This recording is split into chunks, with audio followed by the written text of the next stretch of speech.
整个过程中，我有跟他拿别大，或者是拿那个我们的地图来跟他对峙，甚至我们有拿6个单位不能够阻挠我们进去，所以他就在前面那边就讲着这个地方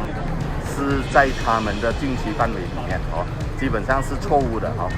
都赖的这些农民呢，也是非常的愤怒，因为他们耕种了几十年的这个农作物就这样子付诸东流，政府根本没有考虑过他们到底要如何继续生活下去。本是榴莲收成季节，然而劳务都赖农民再次面临彭亨州森林局闯入榴莲巴，大规模砍伐硕果累累的榴莲树。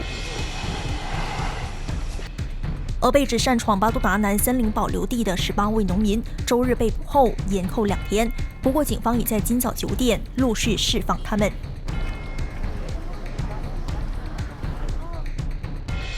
抢救猫山王联盟主席郑义清受访时澄清，他们不算是被逮捕，而是以被打压的方式拘留警局。他整个过程就是我们不是被逮捕因为我们在的那个都赖区在都赖区的这个榴莲园里面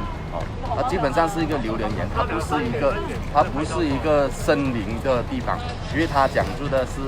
它要用在巴都达浪，所以我们讲我们人是在都赖我们不是在巴都达浪的区里面。整个过程中我有跟他拿别大，或者是拿那个我们的地图来跟他对峙，甚至我们有拿6个单位不能够阻挠我们进去，所以他就在前面那边就讲着这个地方是在他们的禁区范围里面基本上是错误的我在这里跟所有的农民跟所有的人民讲这次的这个逮捕的行動基本上是一個很無恥的好無稽嘅，好無稽，係唔應該有呢個被捉落去發生嘅事件嘅所以接住落嚟呢場戰，我哋都會堅持落去尽管农民都已经被释放，但针对这一次的延扣到底合法与否，代表律师陈月慧就透露，已在昨天入禀法庭申请司法检讨，并且会在寻求农民的意见，看看是否继续检讨。至于农民们会否被提控，陈月慧也做出回应。警察要求他们可能是在10月4号到回法庭，或者是这个 IBD， 然后目前为止我们不确定他们会不会被告。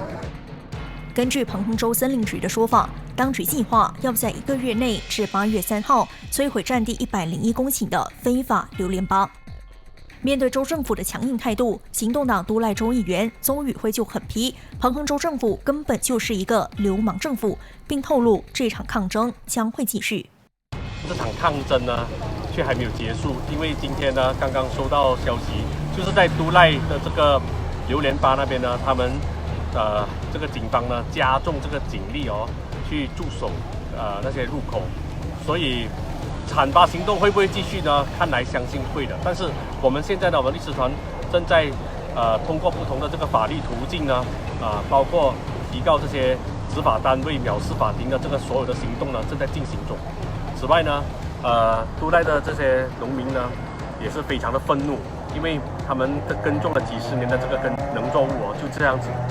付诸东流，政府根本没有考虑过他们到底要如何继续生活下去，这是相当令人遗憾的。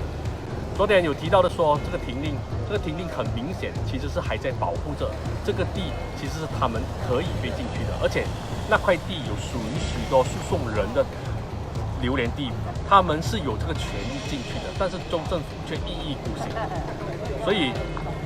这不只是无法无天，就是我如果在这里再强调的话，就是说他们已经把整个停令呢，把法律呢操纵在自己的手中，这根本就是不只可以让整个法律的这个系统崩坏，也让人家看清楚，彭亨州政府其实就是一个流氓政府。